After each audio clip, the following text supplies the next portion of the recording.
नहीं नहीं, गुस्सा नहीं हूं ना मैं ना मेरी टीम मेंबर्स, कट भी नहीं लगना था वहां, पर आज के बेहद इंटरेस्टिंग टॉपिक को ऐसे शुरू करने की इच्छा थी, लिटरली विद अ बैंग। कहानी आज आवाज की, शोर की और उस सोल्यूशन की जो दुनिया के लिए बहुत बड़े गिफ्ट्स में से एक साबित हुआ, ANC, एक्टिव नॉइज कैंसिलेशन। आज इसके बारे में जानेंगे। नमस्ते, मेरा नाम है आस्था और आप देख रहे हैं खबरगांव।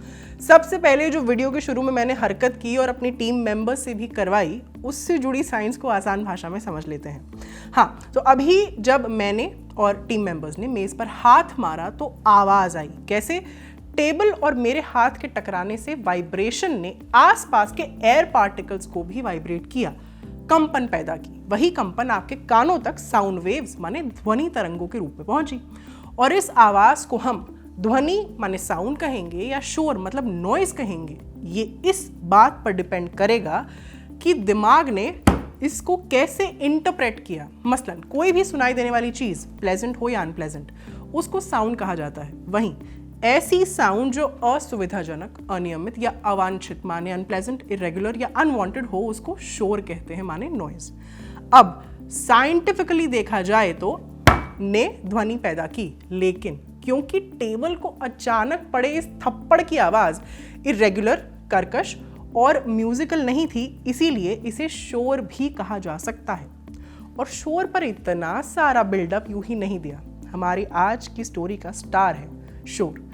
क्यों? क्योंकि इसी शोर का तोड़ निकालकर पूरी दुनिया को इमर्सिव एक्सपीरियंस दिया MIT से PhD करने वाले एक ब्रिलियंट माइंड ने।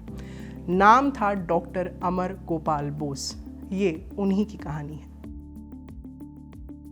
नाम से आपको लग सकता है कि डॉक्टर बोस इंडियन होंगे, नहीं, वो अमेरिकन ही थे। जन्म हुआ था 2 नवंबर 1929 को फिलाडेल्फिया USA में। हाँ, अमर के पिता नोनी गोपाल बोस वो इंडियन थे। वो एक बंगाली स्वतंत्रता सेनानी थे जो भारत में ब्रिटिश रूल के खिलाफ आंदोलन में शामिल होने के बाद देश छोड़ अमेरिका आ गए थे। यहाँ उनकी मुलाकात हुई फ्रेंच जर्मन डिसेंट की लड़की शार्लेट से और 1929 में पैदा हुए अमर।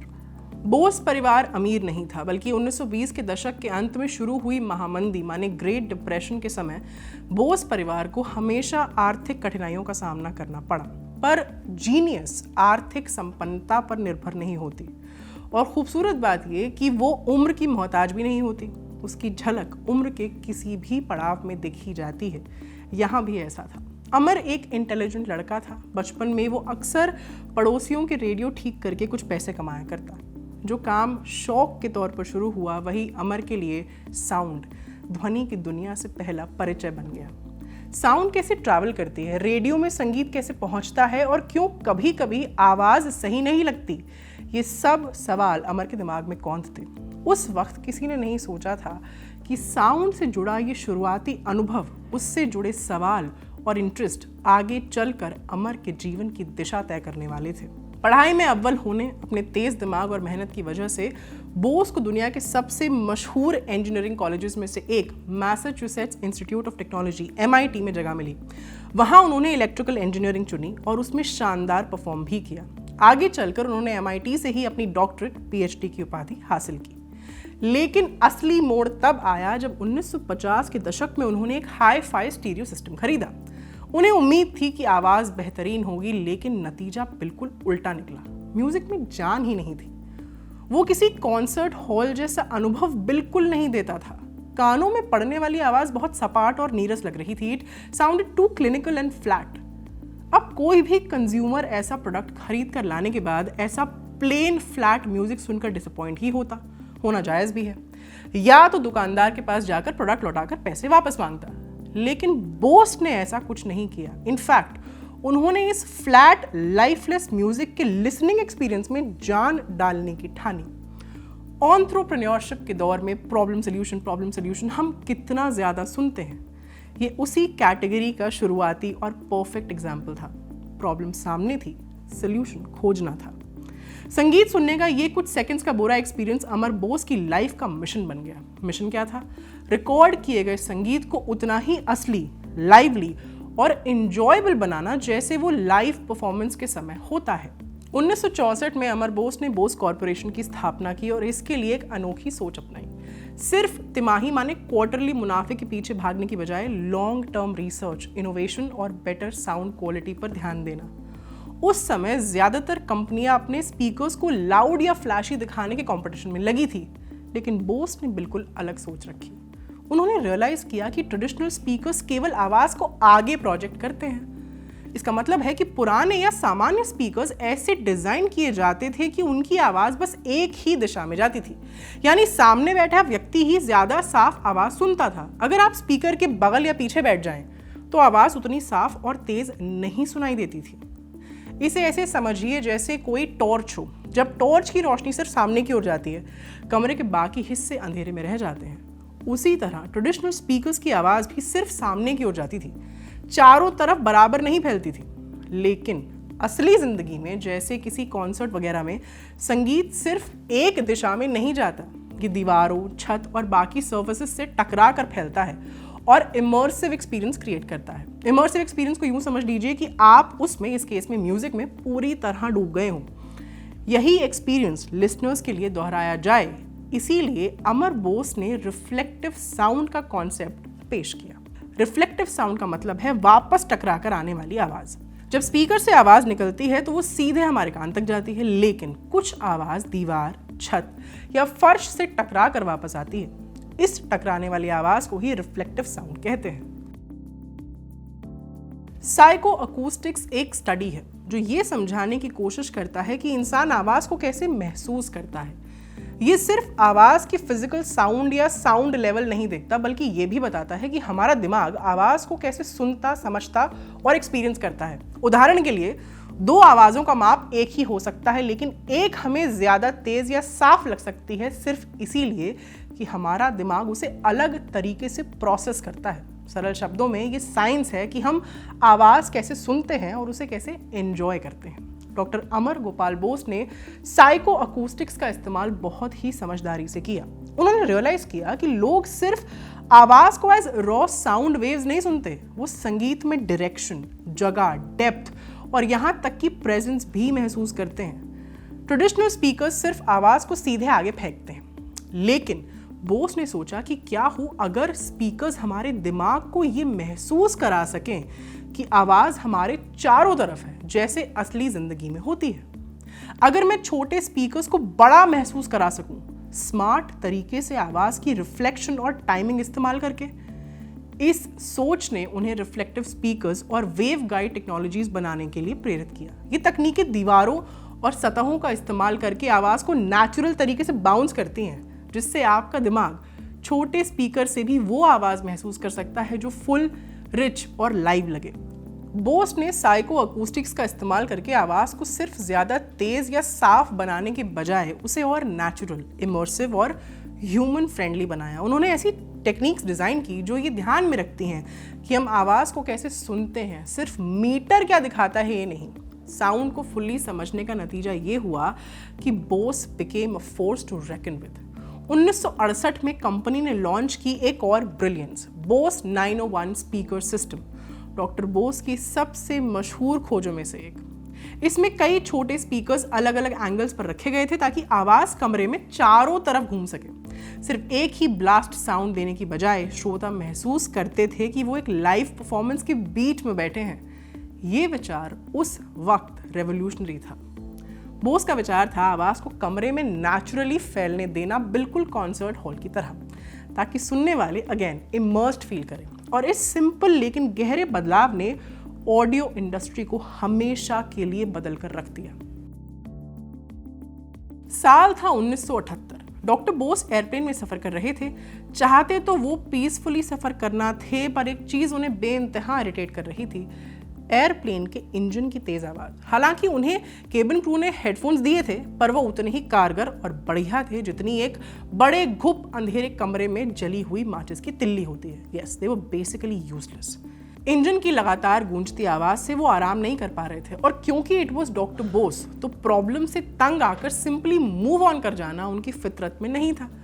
तभी उनके दिमाग में एक अजीब लेकिन शानदार विचार आया। डॉक्टर बोस ने सोचा, अगर हम शोर को शोर से ही मिटा सके तो जैसे ये सुनने में अजीब लगता है वैसा था नहीं, इसके पीछे लॉजिक था। उन्होंने समझा कि शोर भी हवा में फैलने वाली कंपन माने वाइब्रेशन है। अगर हम इस शोर के बिल्कुल उलट कंपन पैदा कर दें तो वो शोर खत्म हो सकता है। इस कॉन्सेप्ट को अच्छे से और कंसाइज तरीके से समझने के लिए दो लहरों माने वेव्स को इमेजिन कीजिए जो समुद्र में टकरा रही हैं। जब एक बड़ी लहर दूसरी के उल्टे दिशा में जाए तो ये दोनों मिलकर एक दूसरे को कैंसिल आउट कर देती हैं। ठीक वैसे ही दो अपोजिंग साउंड वेव्स एक दूसरे को कैंसिल आउट कर देंगे। थोड़ा और आसान करके समझने की कोशिश करते हैं। शोर जैसा शुरू में बताया था है तो साउंड ही, राइट? तो जैसे ही नॉइज अनप्लेजेंट साउंड जिससे साउंड वेव प्रोड्यूस होगी और उसकी ऑपोजिट डायरेक्शन से सेम साउंड माने नॉइज वेव आए तो नॉइज कैंसिल हो जाएगा। यही विचार बना ANC माने एक्टिव नॉइज कैंसिलेशन का आधार। ANC और कुछ नहीं है, शोर को खत्म करने वाली तकनीक है, जैसा हम अभी बताकर हटे हैं।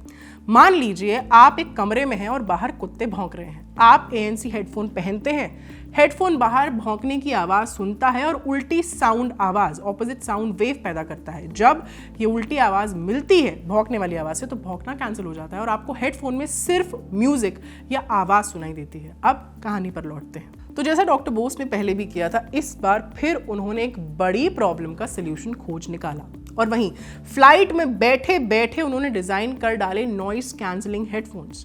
बोस और उनकी टीम ने पहले प्रोटोटाइप्स बनाए जिनमें माइक्रोफोन और छोटे छोटे इलेक्ट्रॉनिक्स थे। ये डिवाइस बाहर की आवाज सुनते और उसके बिल्कुल उलट वाइब्रेशंस पैदा करते।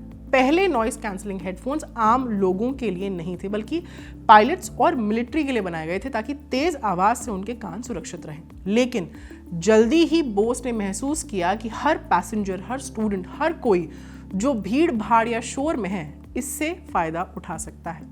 और इसी तरह आज हम जिन बोस या ANC हेडफोन्स के जरिए शांति से आवाज की दुनिया में कदम रखते हैं, उन हेडफोन्स ने डॉक्टर बोस का सपना सच किया। ये सिर्फ तकनीक की कहानी नहीं है, ये जिज्ञासा, धैर्य और कल्पना की कहानी भी है। कभी कभी प्रॉब्लम को सहने के बजाय उसे स्मार्ट तरीके से हल करना ही असली मैजिक होता है। पर क्या आप जानते हैं ANC डॉक्टर बोस के दिमाग की उपज नहीं थी, साथ ही वो पहले नहीं थे जिन्होंने ऐसे सॉल्यूशन के बारे में सोचा था। नॉइस कैंसलेशन का विचार 20वीं सदी की शुरुआत में उभरने लगा था। 1933 में जर्मन फिलोसोफर और डॉक्टर पॉल लूग ने एक तरीका पेटेंट किया जिसमें शोर को कम करने के लिए उसके ऑपोजिट फेज वाली साउंड वेव का इस्तेमाल किया जाता है। इसे एक्टिव नॉइस कंट्रोल कहा जाता है। लेकिन उस समय की तकनीक इतनी डेवलप्ड नहीं थी कि उसे प्रैक्टिकल रूप से इस्तेमाल किया जा सके। 1950 के दशक में इस क्षेत्र में और ज्यादा एडवांसमेंट्स हुई जब अमेरिकी इंजीनियर लॉरेंस जे फोगल ने एक्टिव नॉइस कैंसलेशन के पहले प्रैक्टिकल एप्लीकेशंस में से एक डेवलप किया। US एयरफोर्स के लिए काम करते हुए फोगल ने पायलट्स के कॉकपिट के शोर को कम करने के लिए सिस्टम डिजाइन किए और इस तकनीक से संबंधित कई पेटेंट्स भी फाइल किए। उनके काम ने नॉइस कैंसलिंग सिस्टम के भविष्य के विकास की नींव रखी। इन शुरुआती प्रयासों के बावजूद ये तकनीक 1980 के दशक तक ही मैच्योर हो पाई। डॉक्टर अमर बोस ने इस क्षेत्र में क्रांति ला दी जब उन्होंने पहले कमर्शियल रूप से सफल नॉइस कैंसलिंग हेडफोन्स बनाए।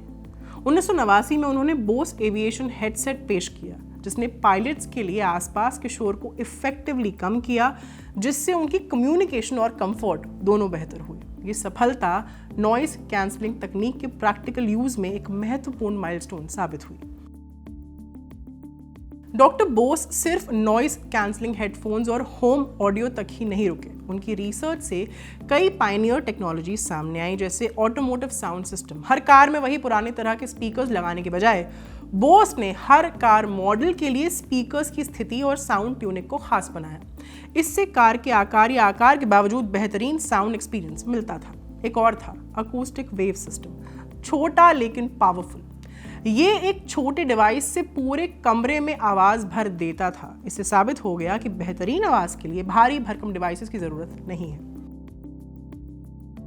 एक सक्सेसफुल इन्वेंटर और बिजनेसमैन होने के बावजूद Amar Bose remained deeply committed to his teaching as well. वो MIT में 45 साल से ज़्यादा समय तक स्टूडेंट्स के फेवरेट प्रोफेसर रहे। स्टूडेंट्स को उनका जुनून, स्टोरी टेलिंग का अंदाज और कॉम्प्लेक्स इंजीनियरिंग प्रिंसिपल्स को आसान भाषा में और सिंपल तरीके से समझाना बेहद पसंद आता था। MIT में उनके फेमस लेसन्स में से एक था, कभी भी अजम्पशंस को चैलेंज करने से मत डरो। उनका मानना था कि असली ब्रेक थ्रू और इनोवेशन तब आते हैं जब हम जाहिर बातों को एक्सेप्ट करने के बजाय उन पर सवाल उठाते हैं। इसके अलावा जो चीज़ डॉक्टर अमर गोपाल बोस को खास बनाती थी वो थी उनकी वैल्यूज़। ज़्यादातर बड़े कॉरपोरेट्स की तरह उन्होंने कभी अंधाधुंध मुनाफे का पीछा नहीं किया। इसके बजाय उन्होंने अपनी कंपनी की कमाई का बड़ा हिस्सा रिसर्च और डेवलपमेंट में दोबारा इन्वेस्ट किया। Bose believe in the potential of ideas. शायद यही वजह रही कि उन्होंने अक्सर ऐसे प्रोजेक्ट्स में भी इन्वेस्ट किया जो रिजल्ट्स देने में दशकों ले सकते थे। बोस ने एक सरप्राइजिंग और सिंबॉलिक कदम उठाया जब उन्होंने अपनी कंपनी के अधिकांश शेयर MIT को डोनेट कर दिए। इस फैसले से उन्होंने ये इंश्योर किया कि मुनाफा शेयर होल्डर्स डिविडेंड्स के बजाय शिक्षा और रिसर्च में इस्तेमाल होगा। जैसा आपको सुनकर लगा होगा, ये एग्जैक्टली वही था। Very very rare in the corporate world. और ये उनके नॉलेज को पैसे से ज़्यादा प्रायोरिटाइज करने के कमिटमेंट को भी दर्शाता था। हालांकि डॉक्टर बोस टेक्नोलॉजी की दुनिया में प्रसिद्ध हो गए, वो हमेशा एक डीपली प्राइवेट इंसान ही रहे। वो संवेदनशील थे, आध्यात्मिक थे और अक्सर साउंड और लाइफ के मतलब के बारे में सोचते, उनसे जुड़ी फिलॉसफी पर विचार करते। उनके लिए साउंड, आवाज़ सिर्फ फिजिक्स नहीं थी, ये एक इमोशनल एक्सपीरियंस था, कला और विज्ञान के बीच का एक पुल। डॉक्टर अमर गोपाल बोस का निधन 83 साल की उम्र में 12 जुलाई 2013 को हुआ, लेकिन उनकी विरासत आज भी जीवित है। हर बार जब कोई भीड़ भाड़ वाली ट्रेन या बस में नॉइस कैंसलिंग हेडफोन्स लगाता है या अपने पसंदीदा गीत को बोस स्पीकर से सुनकर रोमांचित होता है, तो डॉक्टर बोस की लेगेसी बार बार सांस लेती है, मौजूदगी का एहसास भी दिलाती है, शांति से, बगैर शोर मचाए। Coming full circle, how fascinating isn't it? Doctor Bose की कहानी इंस्पायरिंग है क्योंकि इसमें क्यूरियोसिटी, दृढ़ता और सहानुभूति का मिश्रण है। वो मुश्किल हालातों में बड़े हुए और उसके बावजूद निराशा को इनोवेशन में बदला। उनकी ब्रिलियंस और इनोवेशन ने एक पूरी इंडस्ट्री की परंपराओं को चैलेंज किया। और ये शख्स सिर्फ अचीवमेंट तक ही नहीं रुके, बल्कि हमेशा शिक्षा और रिसर्च के प्रति कमिटेड भी रहे। लोगों के लिए उनका सबसे बड़ा उपहार बहुत सरल है। उन्होंने आवाज़ को सही मायनों में न सिर्फ फील करना सिखाया, बल्कि उसे एक एक्सपीरियंस के रूप में मुमकिन भी बनाया। बोस से पहले नॉइस कैंसलेशन और इमर्सिव म्यूजिक एक्सपीरियंस सिर्फ थियोरेटिकली मुमकिन थे, जिन्हें उन्होंने रियलिटी में तब्दील किया। उन्होंने ये सुनिश्चित किया कि जब आप संगीत सुने तो आप सिर्फ म्यूजिक सुने नहीं, उसे ट्रूली एक्सपीरियंस भी करें। आज का एपिसोड यहीं तक। कोई और कहानी है जो आप चाहते हैं हम आप तक लेकर आए तो कमेंट सेक्शन खुला है। अभी के लिए विदा लेती हूँ। मेरा नाम है आस्था, कैमरा के पीछे हमारे साथी सर्वेश। देखते रहिए खबरगांव। शुक्रिया।